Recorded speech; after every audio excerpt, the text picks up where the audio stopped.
matter based on certain characteristics that essentially have to be true. So if we're looking for elementary particle dark matter, like WIMPs, what we know is that it has to be a stable particle, because these are thought to be of cosmological origin. So a stable particle. It must not interact with the strong or electromagnetic interaction. Not electromagnetic, that's what makes it dark, doesn't interact with light. And not strong interaction, that's a much stronger than electromagnetic, and it would have consequences that would be easily visible. So, and not interacting electromagnetically means neutral. So you look at all the standard model particles, and most of them are not stable.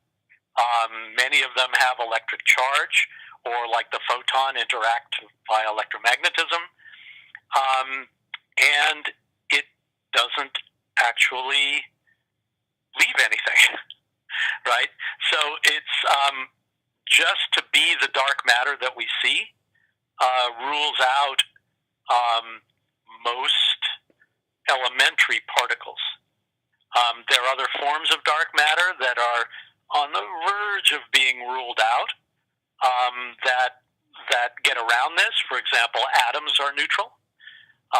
And if you can find a way to have them avoid emitting electromagnetic radiation, like in something cold, like a Jupiter-like thing, it could be dark matter. But for elementary particles, there really isn't a known elementary particle that meets these simple requirements.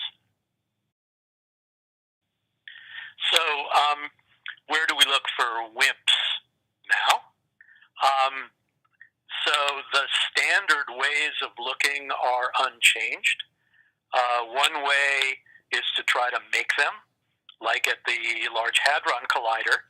And the most popular theory that would predict something that could be WIMP-like was supersymmetry. Supersymmetry is not entirely ruled out, but my understanding is that the theoretical models have to strain a little bit to still allow WIMPs. What's been ruled out is mass ranges that go from, say, a few GeV over c squared, that is a few times the mass of the proton, up to a few hundred. And so that's where the experiments are the most sensitive. So we look below that and above that. And this, to me, doesn't seem like the most natural WIMP region from long ago. And the couplings we're looking at, the interaction strength, are now weaker than the W in WIMP, distinctly weaker than the standard weak interaction. So it's edging outside the original motivation, but that motivation can be stretched a little bit. So it's not ruled out yet.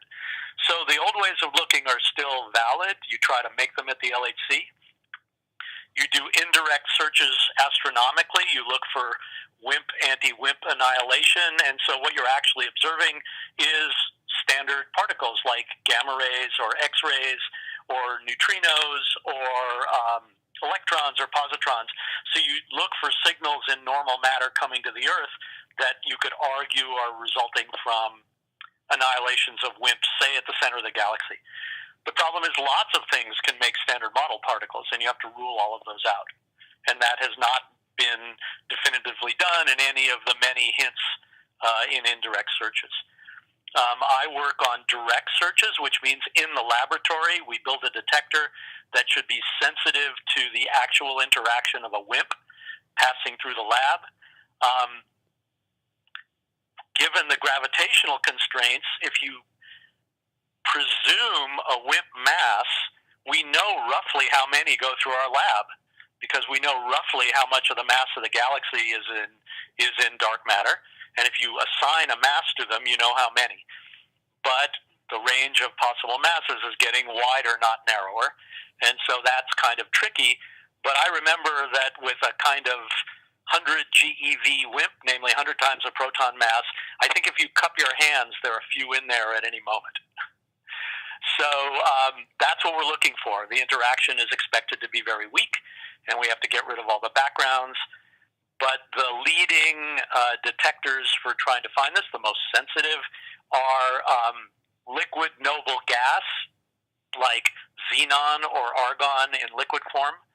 And the detector technology is called a time projection chamber. It's kind of a drift chamber like they have in big high-energy physics detectors, but it has to be sensitive to the recoil of a single atom after it's been struck by a WIMP, and that's what we look for. And the direct searches are pushing to masses higher than the LHC can reach, and also to cross-sections, interaction strengths that are very weak, much weaker than the standard weak interactions. And that's the direction we push, down in interaction strength and either up or more recently also down in mass, so down to below the mass of a proton or up to the mass of 1,000 protons. And those are the direct technologies, and those have to be in deep underground labs to shield them from cosmic rays. So DarkSide is a liquid argon time projection chamber. It is not the most sensitive in the world, but argon has some advantages over xenon. Xenon has some advantages. Xenon, which is the world leader, argon through DarkSide is catching up, and there's another Canadian experiment also coming online. So the issue here is getting rid of background. So background could be anything that either makes an atom move, like a neutron, could scatter off the nucleus of an atom and make the whole atom move, or a gamma ray from radioactivity could eject an electron from an atom, and it could fool you into thinking that it's a whole moving atom. So we have to be able to distinguish those things, and with the current technology, you can distinguish quite well between the signal and the background. So in DarkSide, we surrounded the detector with a neutron detector that's extremely sensitive. So if the neutron interacts in our argon, we can catch it in the other detector. And we can distinguish between whether you have a recoiling atom or just an electron because of the pattern of light that is made in argon. It's scintillation. It emits light when you have either an atom or electron going through it. And the time signature of those light emission pulses is very different for the two. So we have very good background discrimination, and that allows us to push to rarer and rarer possible WIMP events. And so that's the name of the game, is getting rid of that background. Now, at very low masses, where the sensitivity isn't as high right now, the background issues are more serious, and that's why they're not as sensitive. But also, the ability to distinguish background from signal in the laboratory gets very difficult. And so there are many, many very low mass WIMP searches underway now. In fact, we just published the most sensitive one at around a few proton masses. But we really can't tell if something is signal or background. We just have to make it so low that there's almost nothing seen. And so that's the other frontier right now in direct searches. For new proposed experiments, a question that I certainly ask is this experiment an experiment that could actually find dark matter if it's there, or can it only rule it out in the following sense? If you see a whole bunch of events, they could be WIMPs, but they could be background. And if you can't tell them apart, then you're not going to be able to discover WIMPs. If you see very few events, you may be able to rule out WIMPs that would give a rate higher than that. But if you can't distinguish background, you could never discover it.